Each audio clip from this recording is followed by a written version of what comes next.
equity funds, international tax advisory services on inbound and outbound engagements, business development for tax, transfer pricing and regulatory engagements. He is having experience of more than 10 years of experience on variety of US international tax and regulatory issues. He is a rank holder in AMCOM examination of University of Mumbai. He also holds a diploma in information system audit from our institute and is a certified information system auditor USA. He has presented various seminars, he has spoken at various seminars and presented papers at workshop on US tax, international tax, inbound and contributed articles on international tax issues published in renowned international tax journals such as BNA Tax Planning, International Reviews and International Tax Reviews. With this, may I request Mr. Lloyd Pinto to take the today's proceeding. Before that, may I request our President, Mr. Yatin Bhai, to offer a moment of love and respect to Mr. Lloyd.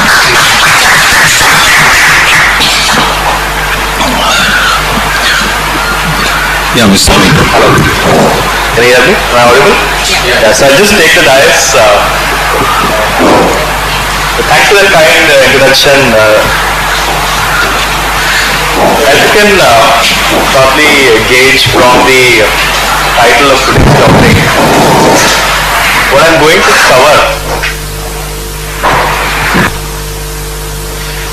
to cover today is basically the US tax reporting obligations for Indian origin US citizens and green card holders, as we know them. They could either be living here or in the US, but typically the most of the clients that I've come across are people who either returned back here because probably the opportunities today in India, as Nitin Bhai pointed out, as much more people are now not so in awe of the US. India is as much or probably presents a larger opportunity than some of the other countries. So a lot of people I've seen are now returning to India, and having said that, they now have both income and assets on both sides of the border.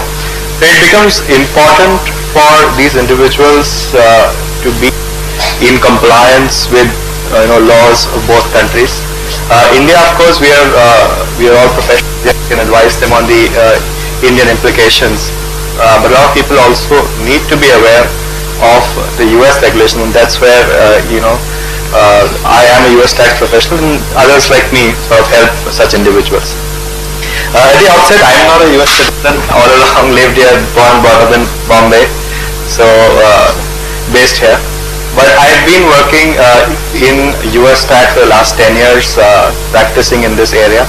I am a registered tax preparer, so I in fact sign tax returns for individuals and corporates. So that's been my core area of focus. So with that, I'll slightly move ahead. So this is what I'm going to cover today.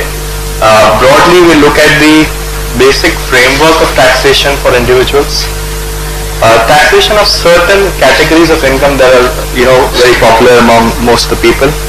What are the key reporting obligations apart from just the tax return? What are the other reporting obligations that an individual needs to comply with? We will also touch upon gift taxes and estate taxes in the US. This is an important aspect for US citizens or individuals, particularly estate taxes. We don't have right now estate taxes in India. There are always talks around the budget every year that it might get introduced. So when it comes to that, there will be an additional layer of complexity, because we then have to talk about tax credits on estate taxes levied by multiple countries. Another important topic I wanted to cover here was the amnesty schemes. Currently, the US has an ongoing amnesty scheme for individuals who have not reported their offshore incomes. So there are several individuals who are probably living here who have not reported either assets or income. There is an opportunity here to go through these schemes if it is suitable. They are not very taxpayer friendly. There is a significant level of penalty that is imposed under these schemes. Having said that, there is a milder version or a more simpler version for certain low risk taxpayers. It's called the streamlined compliance. I'm going to touch upon that.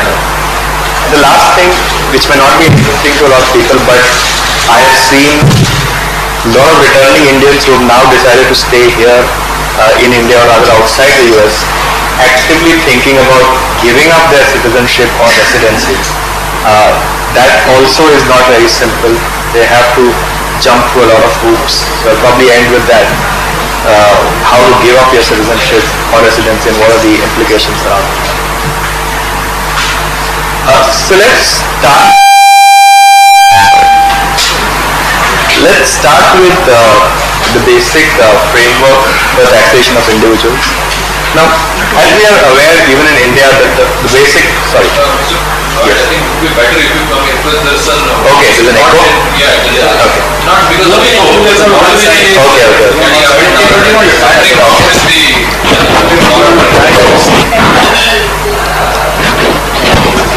Is this better? Yeah. You try some other slide and then possibly. Coming to the residential status of the individuals, the US defines a resident as any person who is either a US citizen or owns a green card or passes the substantial presence test. Is it clear or is it still? I'll use the mic.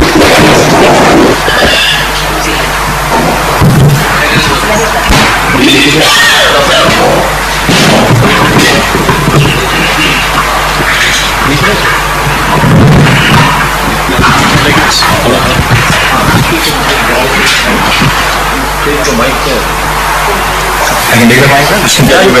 Yeah, sure.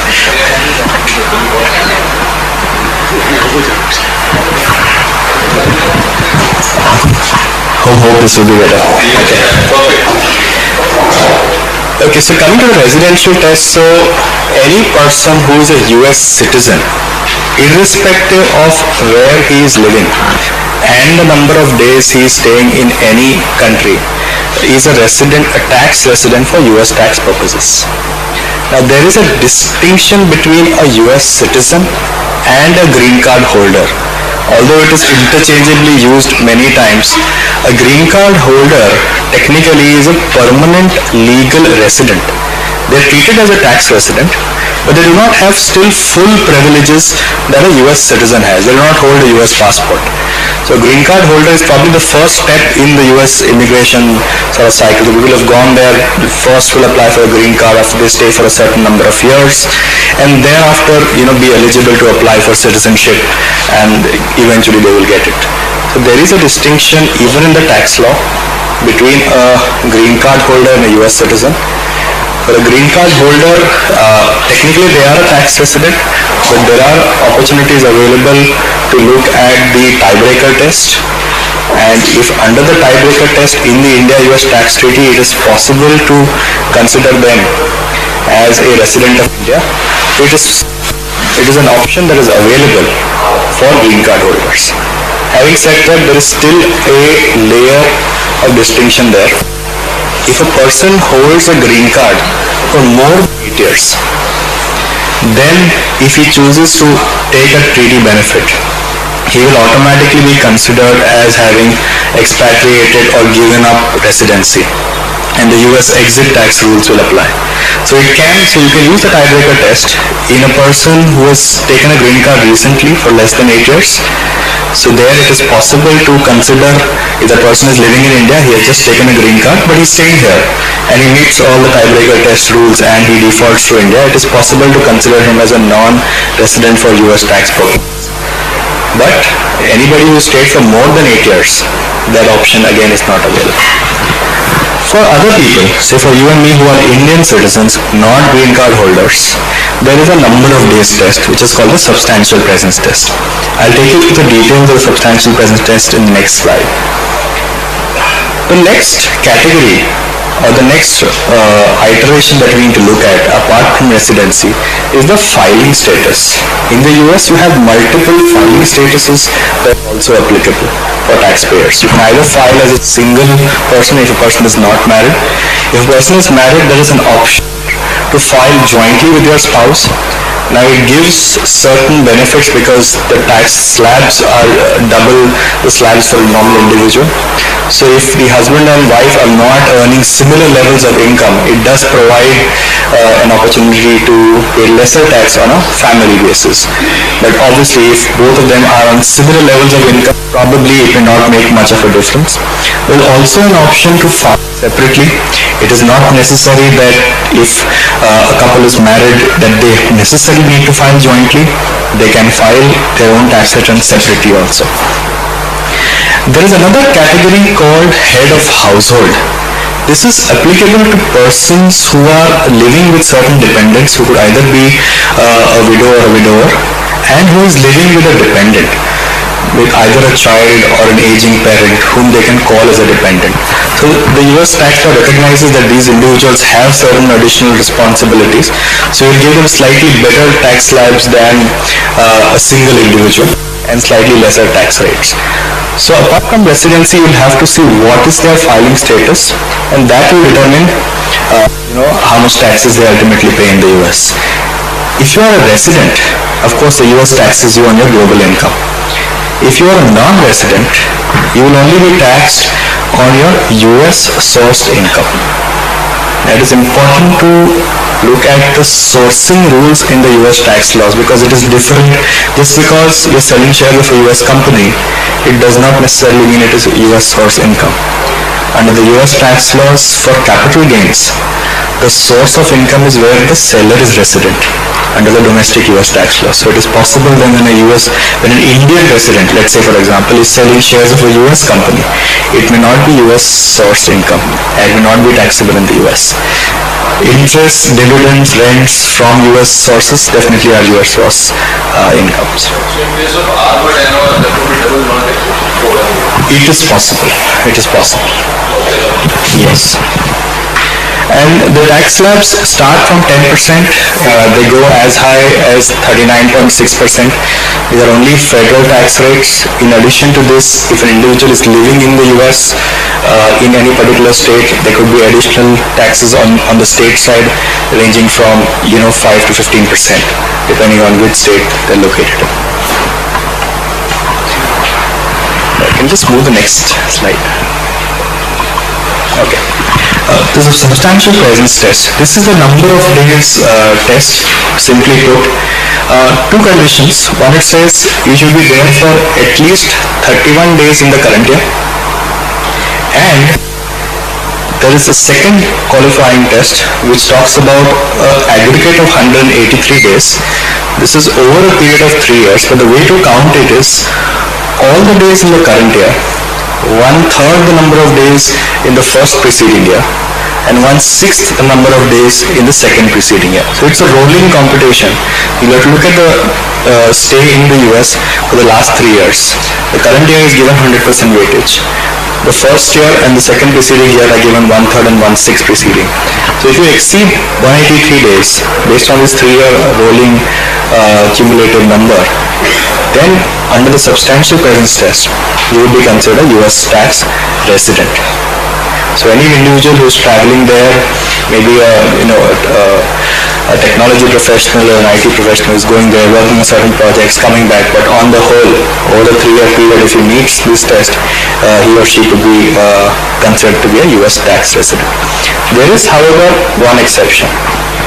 Okay, and this is similar to the tiebreaker test. So under the domestic law also, for a non-green card holder or non-citizen, there is a tiebreaker test which says that if he's in the US for less than 183 days in that particular and he has a tax home in a foreign country, which means he is a proper tax resident of that country, and he has a closer connection to one foreign country where he has a tax home, means his family is there, his economic ties are there, his personal ties are there, he's living there, his driving license, voting ID, everything is there in a foreign country, and is there for less than 6 months in the US, it is possible to use this exception and claim to be a non-resident.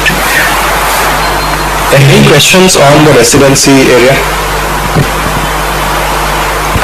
Then we'll move on to the next slide. This is just a breakdown of the tiebreaker test which is there in the India-US treaty. It is very similar to most of the Indian treaties. There is a list of conditions in order of preference that you need to go through to break through the tie break. Permanent homes and vital interests. Okay, I'll not go too much into detail. One aspect I want to touch upon, and Ms. Varsha also was talking to me regarding that, is in most of the US treaties and also in the India-US treaty, there is something known as savings clause. The US government reserves the right to tax its citizen based on their domestic law. So irrespective of the fact that they are entering treaties for their citizens, they reserve the right to tax them as per their domestic laws. So there is a school of thought which says that citizens may not be able to default with the tiebreaker test because of the savings clause. So if you're a green card holder, you're not a citizen, you're a tax resident. For anybody else, you're a tax resident. For citizens, because of the savings clause, it's possible that you may not be allowed the benefit of the tiebreaker test per se. This is just a snapshot of the tax rates. This is for the filing status, married filing jointly. As you can see, the rates range from 10% and go as higher to 39.6. After looking at this, we feel our Indian tax rates are probably much better. Next slide. Certain additional tax rates that I wanted to discuss, and one of which is very recent. This is the first year been introduced, the net investment income tax. This is a surcharge on the investment income earned by the taxpayer, which is your dividend, capital gains, etc. So for this year and going forward until it changes, there is an additional 3.8% surcharge on the net investment income that has been earned by these individuals. There are certain categories, certain thresholds, so they are not taxing the low income taxpayer according to them. But if your income is exceeding if your income is exceeding these thresholds, 250 or 125,000, then yes, you could be subject. You could be subject to the net investment income tax. It's surcharge on your capital gain. Yes. Those are investment income that you're referring to? No, total income. Total income. So if the total income, let's say, exceeds $250,000, then whatever investment income is earned by that person, Complete investment is income. taxed at the rate of 3.8%. Yeah, over and above the regular tax rate. It's a surcharge on your regular tax rate. So they also have what we call MAT in India. They call it the alternate minimum tax on individuals as well. Here we have it for corporates. So there, even on the individual taxpayers, they have what is called the alternate minimum tax, which is 26% or 28% depending on their filing status and the rules. Next. So we come to the second category or the second phase of this discussion. We'll be talking about certain specific categories of income and how they are taxed in the US. Some of it is very similar to what we have in India, some of it may not be. What is very important, and I tell this a lot of my clients, is when it comes to US taxes, it is always safe to avoid making any logical assumption, because sometimes the law as they put it there is not logical. It may seem very illogical. Unfortunately, that's the way it is. For someone who's either worked here or who's had prior experience in tax in other jurisdictions, they find it very hard to believe that the US is taxing it in X manner and not Y manner. So it's important to look at the way they have done it and not come to certain assumptions before looking at or talking to a qualified professional. So interest income is straightforward. They tax at the ordinary slab rates. Under dividend, you have buckets. You have ordinary dividend and you have qualified dividend. Dividend has certain holding thresholds. If you're holding a stock for I think more than a year or so, and it's similar to dividend stripping. So there's no bonus or stock split that has happened prior to this transaction, 6 months prior to this transaction, then the dividend from such stock will qualify at a lesser rate. The ordinary dividend is taxed at your slab rates.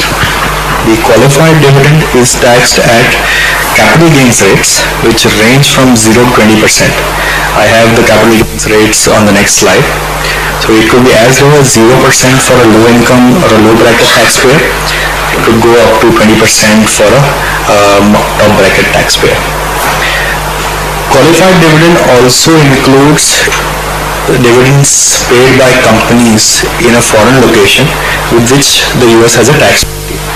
So if a US investor has ownership in a company in India and the Indian company is paying a paying a dividend, it will also be considered as a qualified dividend, and the US investor will get a 15% or a lower rate and not a slab rate. Rent is also taxed at slab rates, but the way they have defined rent is it is a passive activity income. Generally, a person who is either a professional or engaged in some other business than renting of houses, or is a professional doing only renting properties at their own business, it is considered to be a passive activity.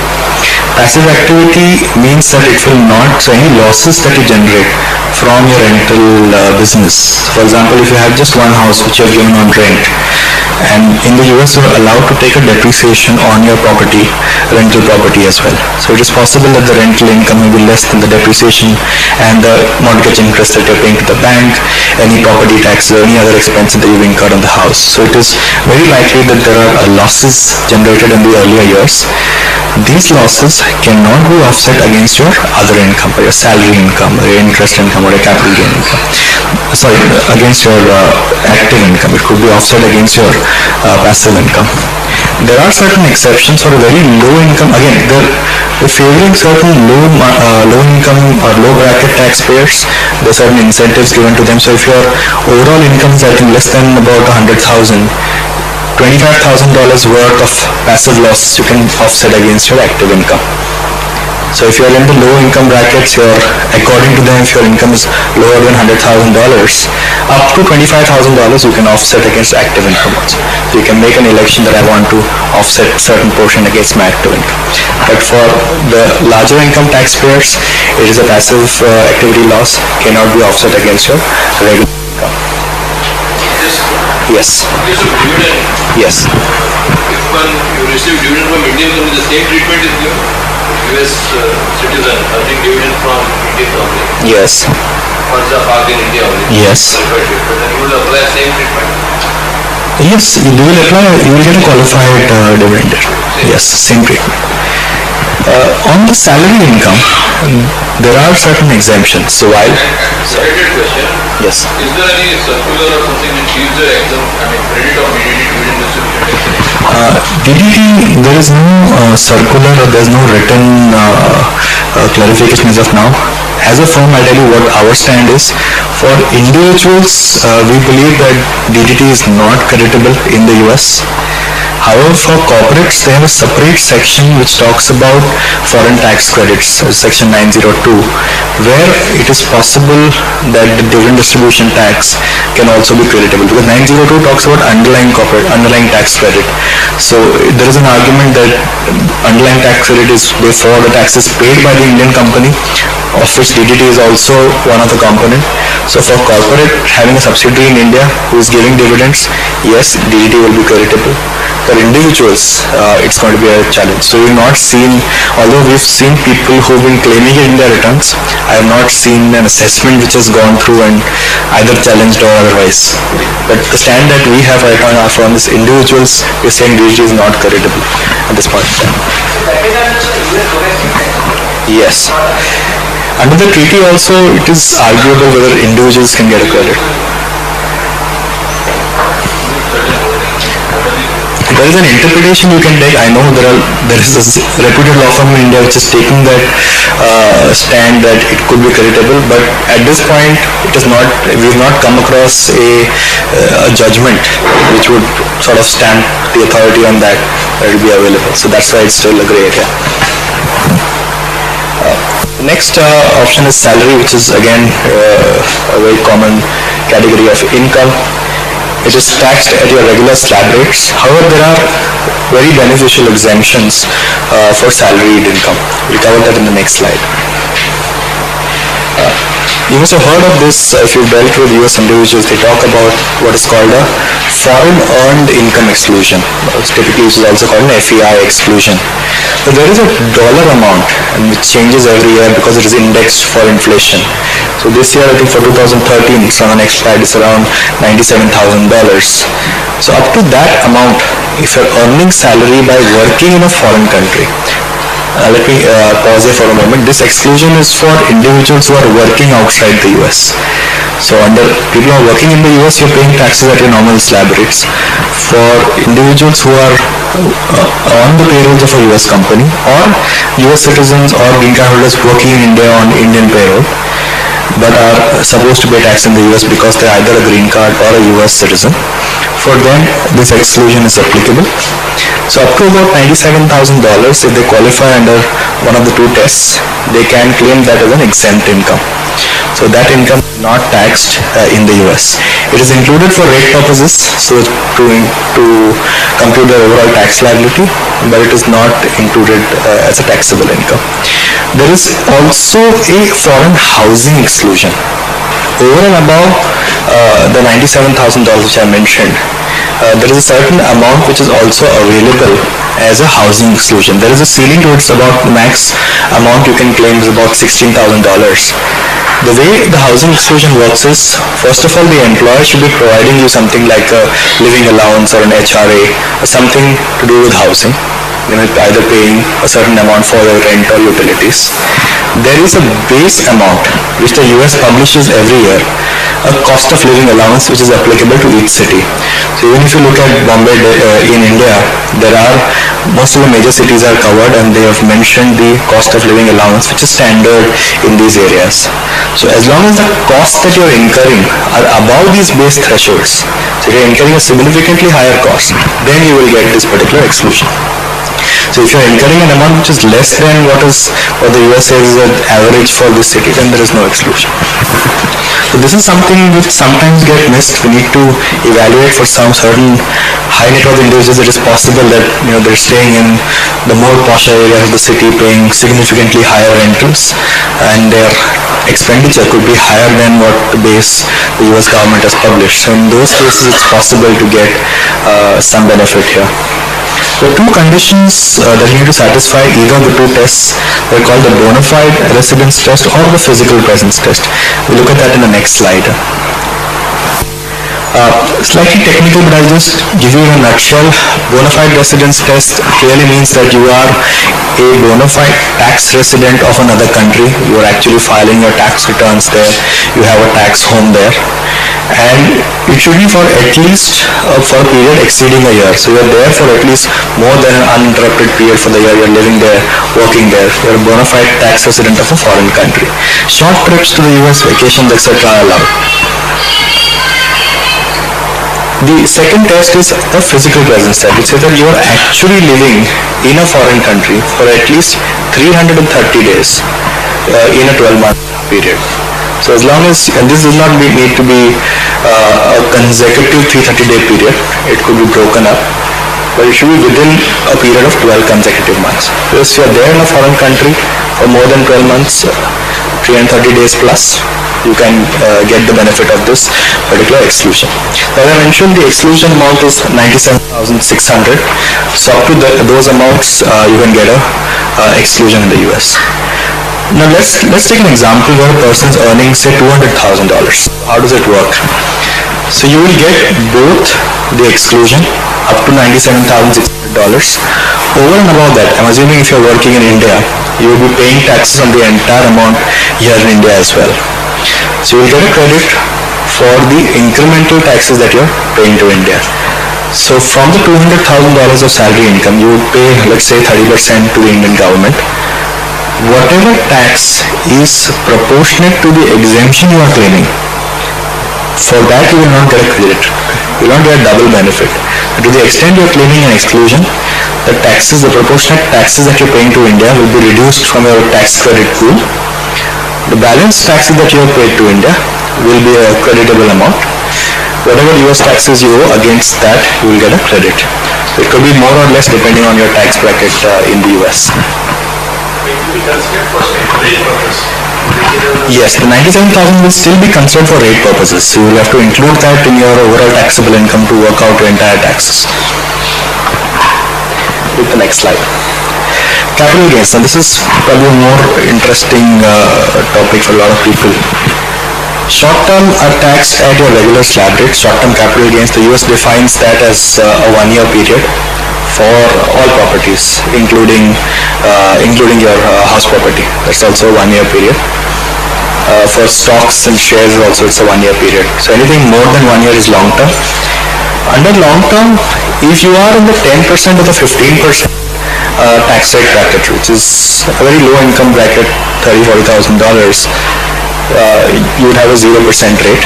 As you go higher up the tax slabs, the rate increases. The base rate is 20% plus the 3.8% surcharge that we discussed about. So effectively the tax on long-term capital gains rate, the peak rate right now is 23.8%. The sourcing rules for capital, this is what I discussed slightly. I'll take a little more in-depth example on this. Under the US, there are specific rules which determine how do we determine the source of certain transactions. And for capital gains, as I discussed, for capital gains in case of shares of a company. In case of shares of a company, they're saying the source will be determined where the seller is resident. Now, if there is a US citizen living in the US and selling shares of, say, an Indian company, under Indian tax laws, it would be considered to be an Indian source capital gains. It would have to be offered for tax here. Under US tax laws, it may be considered as a US source income. Now, the US gives you a foreign tax credit only on foreign source income. It's similar to most other countries. So, under the domestic law, if you cannot categorize the capital gains as a foreign source income, you cannot take a foreign tax credit. So even though the individual may have paid tax in India, it is possible that there could be a double tax in that scenario. Why it is not foreign? Under the domestic law in the US, they have defined source for capital gains as a place where the seller is resident. Yes, so that is the dichotomy. So there are a couple of exceptions of how people have got out of this rule. Now for capital gains, about this particular section, the definition of a US resident includes or mentions where the resident or where the person has a tax home. So for individuals who may be US citizens or green card holder, if they are living outside the US, say they are living in India for several years, okay, they will be considered to have a tax home in India. So under that scenario, it is possible to recharacterize this particular capital gain as a foreign source income and take a tax credit. The general rule, if you look at it, very clearly it will not be possible, but for individuals who are actually living outside the US, there is an exception. So and this is a definition only in this particular section where they have carved out an exception that if you're having a tax home in a foreign country, you can take this benefit. We saw it very recently for a couple of individuals who made large exits from their ventures in India, but they were living here. They were able to take a credit in the US. Yes. Tax home, it's a very detailed definition. I'll give you the summary. It is very similar to the tiebreaker test. It talks about where you are living, where you are working, where you have your driving license, voter ID cards, club memberships, family, economic interest. Very similar to the tiebreaker test. If you're staying in a foreign country, actually filing taxes there and all your connections are there, and that will outweigh the connections in the US, then you'll be considered to have a tax home outside the US. But for practical purposes, if people have been staying here, living here, working here, most likely they will have a tax home in India. To get out of this, a lot of people who are investing in equity stocks outside the US, but who are US citizens and living in the US, For them, the option then is to invest via a investment vehicle outside the US. Typically, for people investing in India, we've seen Mauritius to be the most popular route. So what is generally done is they have an investment vehicle in Mauritius through which investments are made in India. Under the US, they have an option to do what is called a check-the-box election, which means you can elect the tax treatment of a particular entity and say that this is a disregarded entity or this is a flow-through entity. So what happens is, from a US angle, there is no two-layer of taxation. They will still be able to see through that particular Mauritius entity into India. They will be able to apply US-India tax treaty also if they require. But what it does is categorizes the capital gain as foreign source. So this capital gain is now earned by a foreign vehicle. So this is my foreign source income. Not beneficial for people who have very sporadic investments or very few investments, but if you have a significant ongoing requirement to invest, either Mauritius just because it's India and it's a good treaty, any location outside the US to invest in equity, it is possible to try and get away from this particular issue. A check-the-box election is basically an election where I tell the IRS that I want to treat a company as a pass-through entity. So typically if they have investment, let's say, in an Indian private limited company, from a US perspective, unless and until the Indian company gives a dividend, there is no taxation in the US. If they check the box and say, I want to treat this particular company as a pass-through entity, then on an accrual basis they are choosing to pay taxes on whatever income it earns. Now there is a list of entities country-wise which the US publishes as what is called per se corporations, which means you cannot elect otherwise, or you cannot make a specific election for these companies. For India, those are public limited companies. So for a public limited company, a US shareholder or a US investor cannot make a check-the-box election.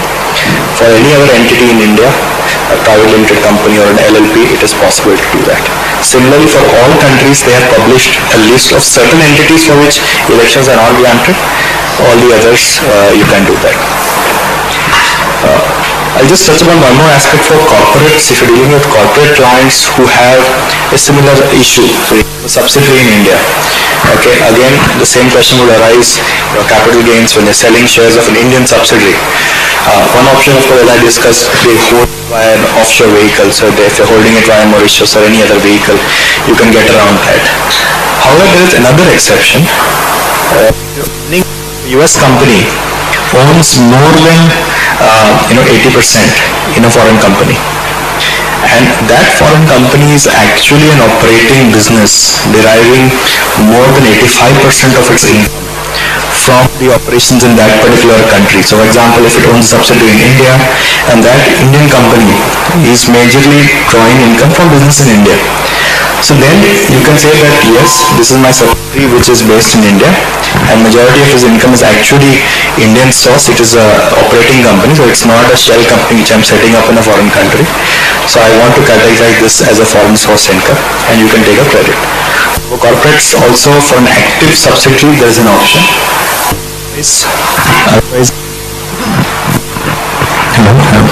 Otherwise it is possible to route your investments through a intermediary holding company. Primarily you will see most corporates choose to route it through an investment vehicle because they don't want to get into the definition. So if that company does a lot of business international organization, there could be an issue there. So that was more to do with the income tax issues per se. This is today, I would say, the most burning issue for at least Indian origin residents who are either living here or living in the US but have assets in India. This particular law is quite old. It's called, the form per se is called an FBAR form. It says a report on foreign bank and financial accounts. Having said that, it's only in the last 5 years, where the US has become very aggressive in pursuing taxpayers who have not filed this particular form. The penalties are quite onerous if you not filed it. There is a monetary penalty of $10,000 per year. If there is a non-willful offense. If they come up with a willful offense, it could be a criminal offense.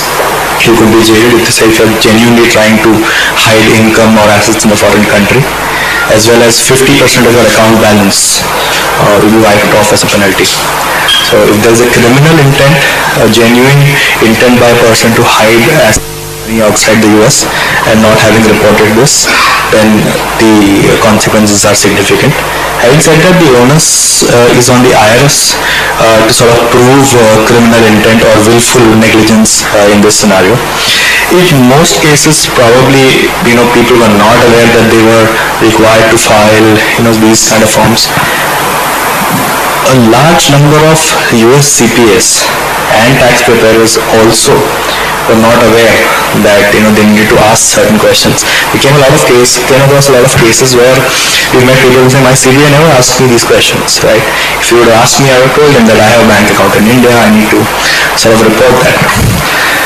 But a lot of people have now become aware the threshold is relatively low. If you have more than $10,000, which is roughly around 6 lakh rupees now, earlier it was even lesser, at any point in time during the calendar year. So it may not be, your complete income as well. So any point in time, if you've had balances exceed $10,000 in India, you would have an obligation to sort of report it. Now, not just your bank account. It is bank and financial accounts, which would include any demat account, mutual funds, any account where you even have a signature authority. That means, say if you are a CFO in a company and you have a signature authority on the company's account, even that account is reportable under this. So if you've not done that, again that could be an issue. It includes other investment accounts like PPF accounts. It also includes any life insurance policy that you have in India as a cash surrender value. So, although loosely you may just think of it as a bank account reporting, it's not. You've got to report all your financial accounts. Think about anywhere you have a signature authority. You may not have any ownership in that company, but if you're still, a controller, a CFO, or a CEO having just a check signing authority, that could also be covered here. A lot of individuals you've seen in the past have not filed this. Let us hold on there for a moment. So in case, in partnership, so if you have a bank authority interest on the partnership, it is reportable. It is not talking about a capital account here. It is talking about a partnership bank account. Partnership bank account is non-resident, is not a partner. He is a US citizen, he is not a signatory to the bank account. He is a partner, but he is not signatory. Then he is not resident. Then he is not. There is another reporting obligation where it might probably be captured. I'll come to that. So the FPAR talks about your bank and financial accounts. Now the US came up with amnesty schemes 2-3 years back. They also came up with a list of FAQs. One of the FAQ was targeted towards people who actually filed tax returns and also reported their overseas income, but just did not file this particular form. So they didn't know that they had to file also bank account reporting. They knew that they had to pay taxes on their global income, and they did that. So for them, the IRS has come out with an FAQ which is very clear, saying that if you only not reported the bank accounts, but you actually paid tax on your global income, then all you need to do is whatever past FBARs you have not filed, just submit it with an explanation saying that I've reported all my tax, I've just not filed these accounts, so it will be good. So there will be no penalties or consequences. Ideally now we're looking at it from 2003. So from 2003 onwards, if you can file all the FBARs, they should be good enough.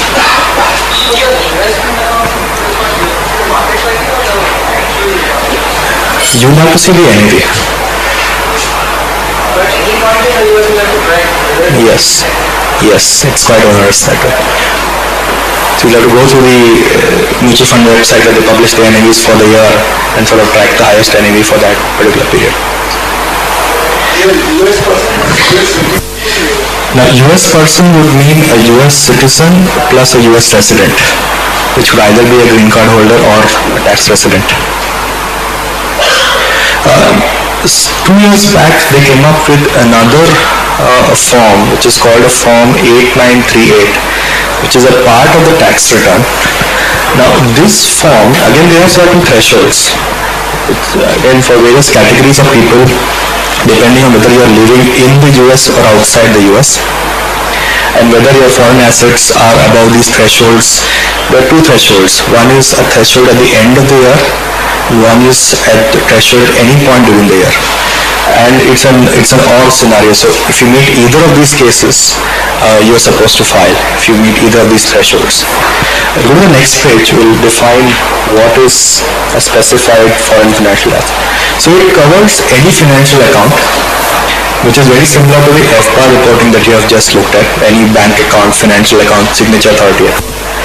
Over and above that, this also talks about financial assets.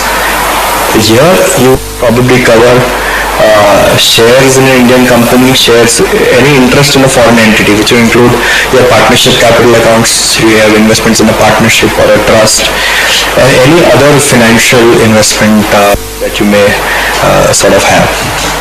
It does not include real estate at this point in time. It says financial asset. So real estate is currently outside the scope of this reporting, but all your financial accounts, so the bank, DMAT, PPF, etc., plus direct shares, interest in any trust, partnership, etc., need to be reported. Rates would be covered. Yes, rates would be covered. It would be an investment. So this is the place where people need to be careful, because this is a declaration that goes along with the tax return. So you have to see whether you meet the thresholds. This goes along with the tax return. The FBAR form is independent of a tax return. It is to be filed on June 30th of each year. So every year you need to file that. Yes. Yes. 8938 is from last year, 2012. Go to the next slide. There are a lot of other forms which are applicable for transactions with foreign entities. I'm not going too much into detail, but I'll just give you of all these forms are.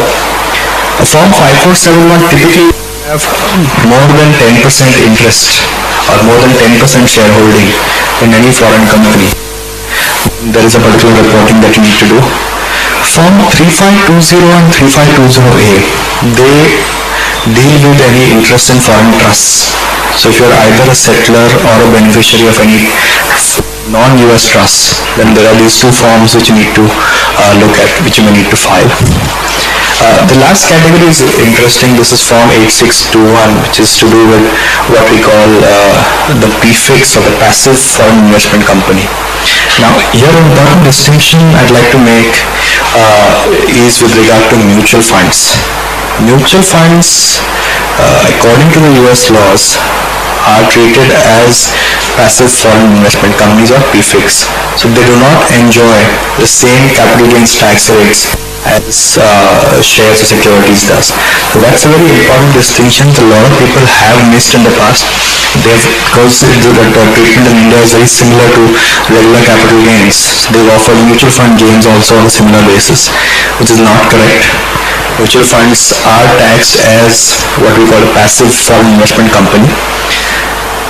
Mark-to-market value at the end of the year is an amount on which they have to pay tax in the US, irrespective of the fact whether you have sold, whether you are still holding the asset or not. And it is taxed at the slab rates. It is not taxed at any concessional rates. So mutual funds investments is recommended generally for US citizens because the tax rates are quite onerous in the US. So generally people prefer not to invest. US citizens or US residents would prefer not to invest directly in mutual funds. Having said that, you can, it's just that the tax rate is much higher than the regular tax rates. Okay. Coming to the next topic is about... Dividend from mutual fund is also not regarded as a dividend. Yes, dividend from mutual funds will also be taxed as a PFIC income. They will all go under the same bucket. You will get, what you will get is offsetting. So if you have a loss, mark-to-market loss, you can offset that against your mark-to-market gains. And you have an overall mark-to-market loss, you can offset it against your regular income also. But if you have gains, it will be taxed as your regular income. Estate taxes. This is again a black hole for a lot of people, and this is one of the reasons why a lot of citizens or residents are also actively evaluating whether they need to remain in the US or sort of move out, because the hit for the wealth could be as high as 40%. 40% of their sort of net worth will go to the government in case before passing on to the next generation. Taxes is something which needs careful planning, and this is a whole separate expertise area. There is something called the lifetime exclusion. It was 1 million a couple of years back. It was increased by Obama to 5 million, and now it is indexed for inflation each year. Currently it's 5.34 million. This is a base exemption. So if your estate is below 5 million or be 5.34 million as of now, there's no estate tax or estate duty on that. This is per individual. So as a family, it's 10 million now. It was earlier there only for a period of 2 years, but it's now been codified, and it's hoped that it will be kept at this value. However, the government changes back in the US, where it will come back down is a question mark. We don't believe that would happen, because they just took it back up from 1 million to 5 million, and it's unlikely that they might bring it down. So before is a lifetime exclusion. If your assets are above this, then you will have to look at these slab rates and then suffer estate duty on that. Now US. That means I can give during a lifetime also. That will not be. Yes, I'll cover that. So that exclusion which I talked about is the 5.34. It's a lifetime exclusion, which means that during taxpayer's lifetime also you can gift certain assets to individuals. There is a annual amount which you can give tax-free, and this is per donee. This amount is $14,000. So if I want to give $14,000 to 10 people, so I can gift up to $140,000 to 10 separate individuals, $14,000 each per year. That is tax-free. There are no gift taxes on that. Gift to a US citizen.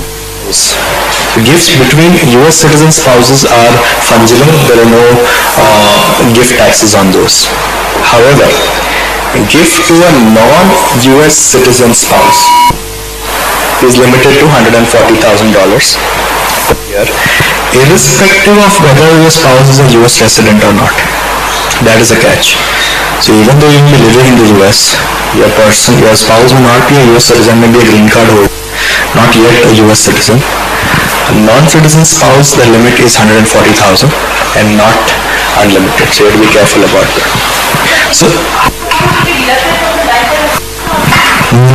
no. These amounts are annual exemptions. They are not taken from your lifetime exclusion.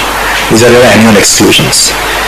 Anything above these amounts, you have an option of either paying gift taxes according to the slab rates we just saw, or you utilize a portion of your lifetime exclusion. Whatever you utilize now will, to that extent, there will be a lesser amount available when the wealth passes to the next generation. Go to the next slide. Amnesty schemes. This is what I was talking about. So this is an opportunity available to a lot of people. Having said that, the way they have prepared the scheme, it's not very taxpayer friendly. It's not from the number of cases that I have personally evaluated in my firm over the last 3-4 years, very rarely have we found any individual who is willing to go under this and suffer these penalties, which is not under. So I'll come to that. Taking a step back, about 2 years back, what was also brought to our notices, there was a delegation of 40 plus Indian income tax commissioners who had gone to Washington to get a briefing on this very amnesty scheme, on how the US is running it. So we don't know if and when things could come very similar in India. But there were actually a huge delegation of commissioners from all India, all across India, 40 to 50, a big troop which is there in Washington, and a whole bunch of lawyers were talking to the IRS and giving them brief on this amnesty scheme, on how the US has been running it.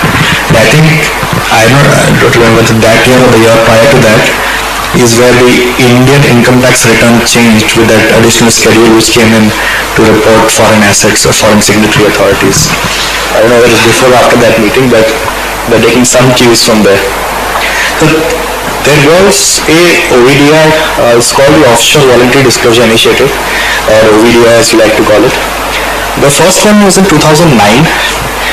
That was a close-ended program. There was a second program which came in 2011, which also closed in September of that year.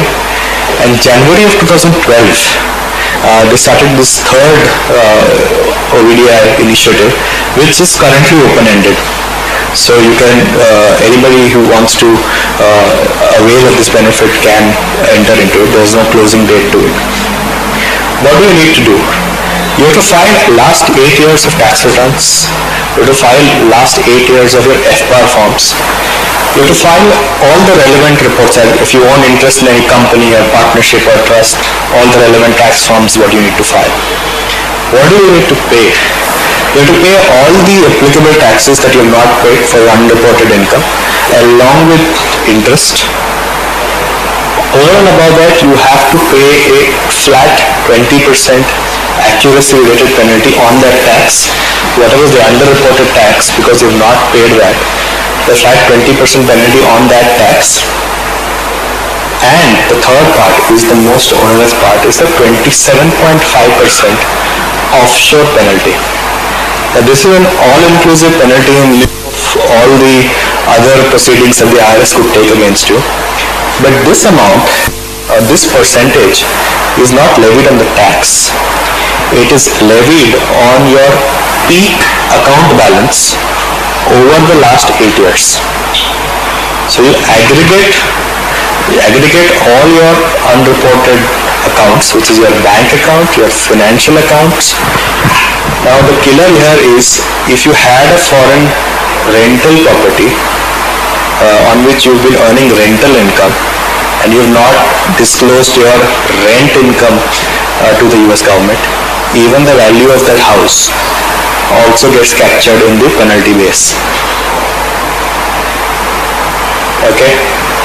So the base here increases very significantly. So it's not a tax, it's not levied on the tax, but it's levied on your asset base, or the penalty base as they call it. And sorry? The rate of interest in the US is roughly about 3 to 4% per annum.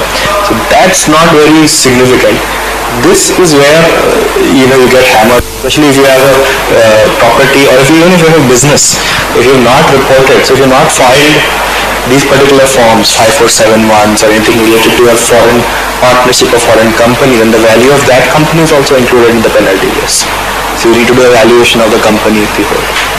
And you have to look at your peak balance over the last, pick up the top and pay a flat 27.5% penalty. Now for people who do not have a lot of assets per se, but yes, they may have salary income or not rental income, but interest, dividends, etc. It was perhaps okay as long as they did not have significant bank balance. Now this is directly a hit on your bank balance. So it may not be commensurate with your income.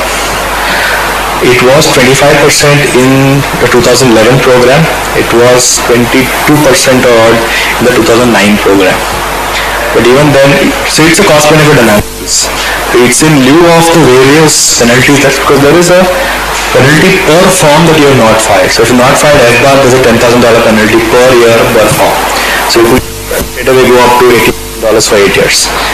Then if you have a trust or you have a foreign company not reported, then again is $10,000 per year per form.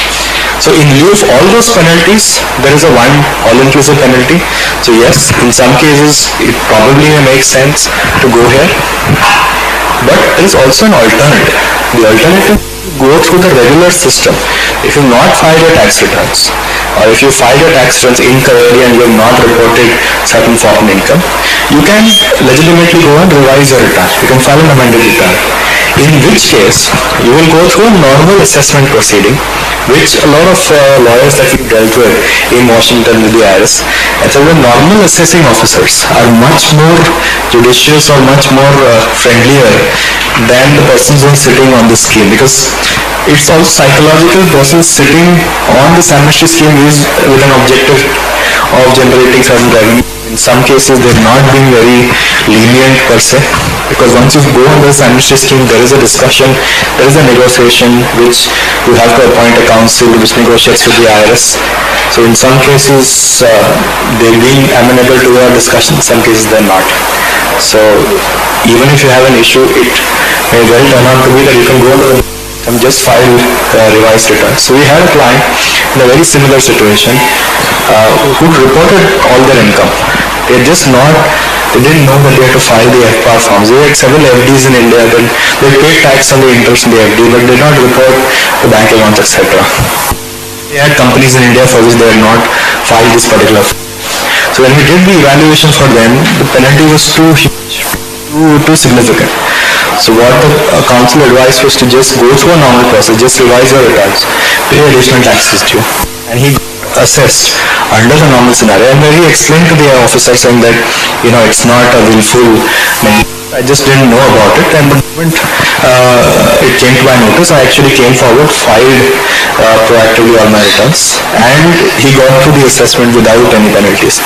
So it is possible that you can go through a normal assessment scenario, unless of course you have a lot of stash to hide and it makes sense to pay 10% and get away, then that's a different scenario, but you can evaluate. In certain cases, if people have been living outside and have a very low asset base of less than $12 or so, there is a reduced penalty also applicable, 12.5% and 5% in certain scenarios, but that's very stringent and applicable to only people who have very low asset base outside the US. There is a 3-year statute of limitations. So from the date you file your return, original return, 3 years running from that date is the normal statute. There is an extended statute saying that if you have substantial understatement of income, which means you have underreported your income by more than 25%, then the statute can go back up to 6 years. And in case of fraud, etc., it's open throughout. Generally it's 3 years, substantial understatement is 6 years, and in case of fraud or willful negligence it's open all throughout. And there is a second bucket which came last 2013, which is called the streamlined filing procedure. Now the IRS learned from their experience, they realized that a host of people who want to come forward and come back into the tax stream, but the earlier program was not very amenable to them. The penalties were too huge and did not help them come back into the system. So that gave birth to this new system, the streamlined filing procedure. It is mainly designed for low-risk taxpayers. The way they define low risk is you should be owing less than $1,500 in taxes for the last 3 years, for each of the last 3 years. So you should have been living outside the US since 2009, and for the last 3 years, your income or the tax due, if you were to file your return, should be less than $1,500. So individuals who are living here, probably salaried individuals or people who have only interest income, etc., who pay taxes in India, if they were to file a US return, they would get credit for most of the taxes, but the incremental taxes due may not be significant. People who have dividend income, capital gain income, it would be a different scenario. India is as good as a tax haven for those. Dividends are tax-free in the hands of the individual. Long-term capital gains on equity are also tax-free. So if they have significant chunks of these kinds of income, then it's possible that they may not meet the 1500 threshold. The major benefit of this is the IRS is saying that if you meet these conditions and we say that you are low risk, then we will not assert any penalties. So we've done work with a few individuals where they've gone through the system and have gone through without penalties. Compliance is also low. Just file 3 years of tax returns, web bars and the related forms, and you can sort of sail through. You have to pay your taxes along with interest or whatever is due, but penalties per se will not be assessed. And that's the key advantage of this scheme. Next slide. This is the last section of this discussion, this presentation. As I discussed earlier, because of all we saw in the last 1 hour, a lot of people are actively evaluating whether they really need the US citizenship or the residency. I'm not talking about people who are actually living there, but people who are now here, and who have either taken up jobs or businesses or have really come back here for good, are really evaluating the economic consequences of holding a US citizenship.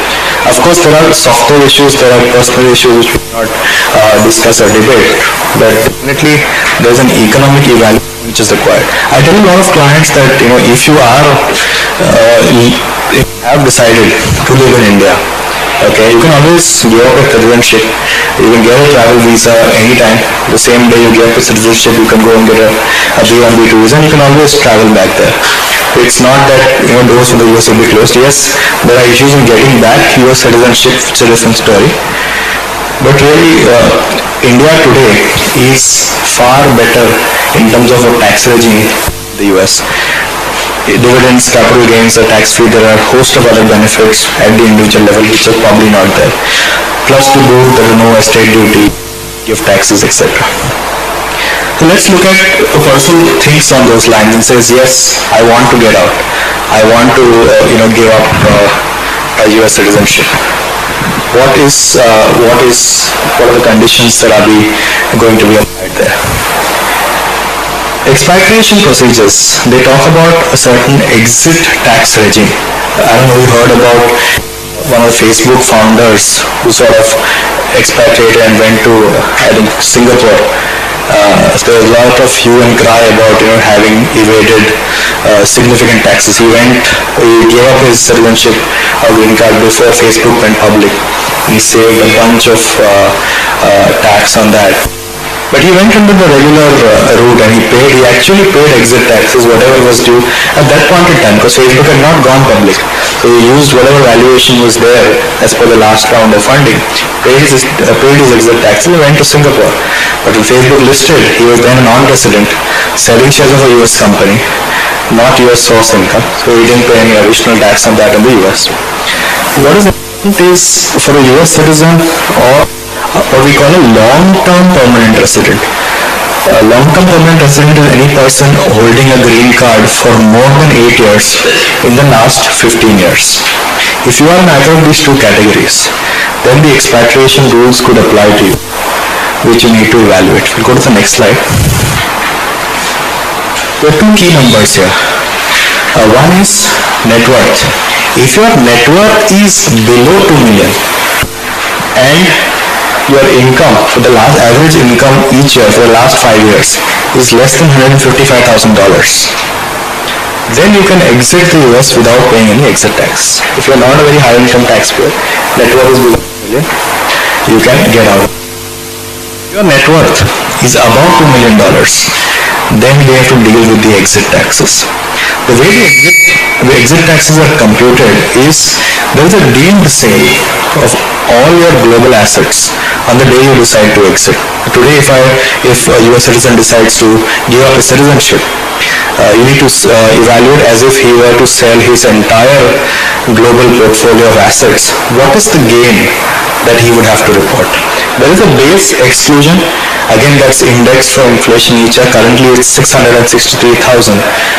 So up to that amount it's exempt, but say if a net worth is $10 million, which includes a house, a yacht, shares of a company, and if you were to sell that, you would make a gain of $5 million. So out of $5 million, you get an exemption for 600,000. On the balance $4.4 billion, you would have to pay your regular US income taxes, and then you can exit. So Counting this assets which run as a global asset. global assets. So you'll have to include US, India, wherever. All this need to be considered. The rate will be a state duty. Tax, no. This is income tax. So your income tax slabs. So not the estate tax slabs. You are exiting. Yeah, fortunately that's a sort of a benefit given to you, but it will be taxed as per regular income tax slabs. Okay, which is in fact more onerous than your estate tax. Your estate tax 40% kicks it above 1 million, where it kicks in about 400,000 odd. There are other implications. Sorry? Single. So if you have husband and wife, it's 2 million each per person. This $2 million net worth threshold is per person. The other implications are once you get out after paying exit taxes, then you can't give tax-free gifts to a US citizen. So under US tax laws, gift tax is on the donor and not the recipient. So even we discussed earlier the $14,000 limits, etc. So I pay $20,000. The additional $6,000 gift, the donor has to pay tax on it, not the recipient. Now in this scenario, once you exit after paying exit taxes, we are called what they call the covered expatriate. So if you are a covered expatriate, then you can't make tax-free gifts to US citizens. So saying once you are out in the net, then we don't want you to bring back certain assets to the US without paying taxes on us. Similarly, if there is an inheritance to US heirs, if he has children or anybody else who are US citizens and the wealth passes on inheritance, so on receipt of in the inheritance, the US heirs will have to pay taxes in the US. So if you are normally receiving from a US citizen directly, it's only the estate duty. If you are receiving today, if you were to receive inheritance, a US citizen were to receive inheritance from a Indian citizen parent, there is no inheritance tax because the tax is on the donor or the giver, and if the donor is not a US citizen, there is no tax on that. However, for these kind of individuals who have exited the US, there is this sort of a penalty which is levied. So here you have to be careful on exit taxes. There are planning opportunities. There is this $5 million lifetime exclusion which you can use to try and reduce your net worth to whatever possible and try and get below 2 million to whatever possible extent. So if somebody is in the 7-8 million sort of threshold per person, it is possible to try and reduce your assets, come below 2 million, and then you can get out without paying exit taxes. I think that's it. That's what I have. Thank you very much.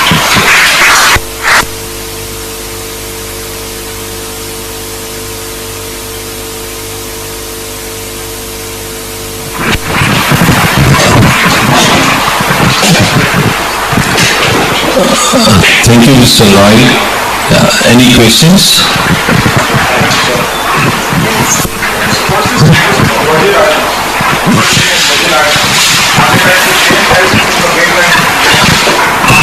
Virgin Islands, is it called a territory of the United States? No, I've not come across Virgin Islands, but there are certain regions, which is Guam and Puerto Rico, and which are called possessions of the United States. So yeah, people living in those areas are US residents. I'm not sure about Virgin Islands. I have not come across that. Yeah, possible. But can you throw some light on how partnerships, suppose there are Indian partners who are there, and how that will be taxed? Like US citizens are partners in the Indian firms. So if US citizens are partners in an Indian firm, okay, Indian regular partnerships will also be classified as partnerships under US domestic law. It says that one partner must have unlimited liability at least to be classified as a partnership under US laws. So for regular partnerships, they will also classify as partnership for US laws. The way US taxes partnerships is on a flow-through basis. They treat the partnership entity is not taxed, the partners are taxed in their individual hands. So if a US citizen is a partner in an Indian partnership, the Indian partnership will pay tax on the share of the partner's income. So both of those, the tax that the partnership pays plus the actual income of the partnership will flow through to the US individual. He will have to report the income, but he will get a credit for whatever taxes the partnership has paid on his behalf, and it will be creditable in the US. So I don't pay tax on the net profit that I get. I will gross it up and then I'll take credit. Yes, he'll have to pay tax on the gross. And second thing about the immoral properties, if you can throw some light on that inheritance when that the value can be enhanced. Yes, so on immovable property, if it is inherited for the cost of acquisition, it is the fair market value on the date of inheritance. So if a US citizen receives a house property as an inheritance from say an Indian parent or whoever, the cost basis will get increased. So under India laws it may be, I think, cost to previous owner, but under US laws you will get the fair market value on the date of inheritance. It is however different if the parent has gifted you the property. If the parent has gifted you the Indian house property, even in the US laws, it goes on the concept of cost to previous owner. So that's why we could have a different result.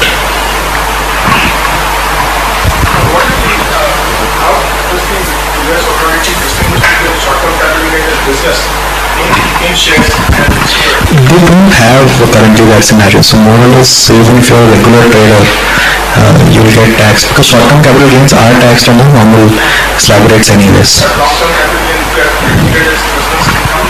That scenario is not there. We don't have an issue there. So, if the US citizen is investing in India and the Indian tax authorities tax it as business income, then what would you say? Irrespective of that, even if the Indian authorities tax it the way they want, see, under the US rules, there could be an issue on the categorization because the tax credit is under buckets. So you have an active income bucket and you have passive income bucket. Typically capital gains would fall under the passive income bucket. But you have to look at it as per US rules only. So even though the Indian authorities may call it a business income, as per the US rules, we will still classify the income as capital gains under the passive bucket, and whatever taxes you paid in India, you should be creditable on that. so on inheritance, when there is a share in the partnership firm which is backed by a property only, so there the treatment will be as of the enhanced value of the property, how it will happen? In case of an inheritance of a partnership, it would flow on that because what you have to look at is what is the inheritance you have received and what is the fair market value of that inheritance. So if you are 20% share in the partnership, what is the value of that share in the partnership? If it is backed by a property and you got a valuation, so then you should be able to get that benefit.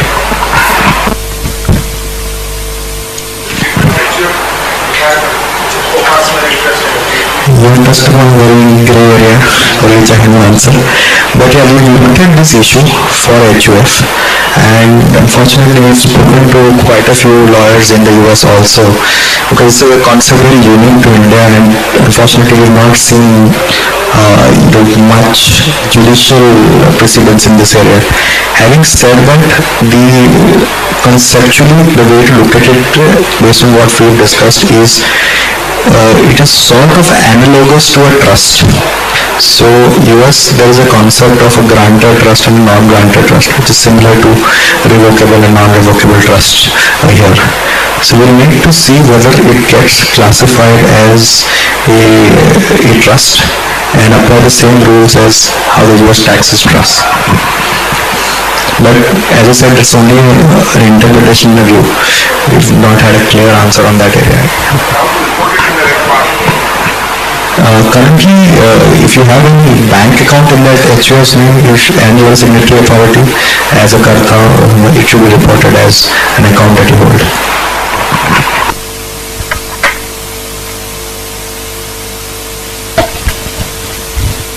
Thank you, Mr. Lloyd. for taking us to all the questions and answering to the questions to the satisfaction of the participants. May I request Ms. Varsha to propose a very well deserved vote of thanks. Before that, announcements. Friends, the Corporate Membership Committee and Allied Law Committee has organized a study course on the Companies Act 2013, which will run into 5 half-day sessions, and it's going to start from 12th June and go on up to 28th June.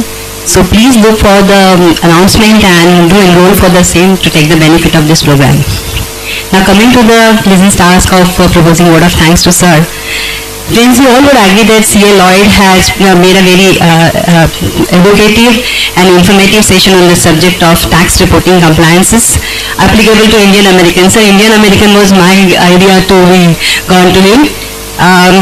In our day-to-day life, we must be coming across many situations wherein we have to know the basic knowledge about these tax and reporting compliances, gift and inheritance implications that are applicable to non-resident Indians who are based in USA and the Indian residents who are actually US citizens. So, with this, after listening to him, definitely we will be able to at least identify those concern areas for our such clients and help them save from the penalties which could be as harsh and difficult as been explained by him. So we're really thankful to you for this valuable contribution to our study circle. We look forward to listening to you for more such opportunities. And with these words, I request all of you to carry out this word of thanks with a big round of applause.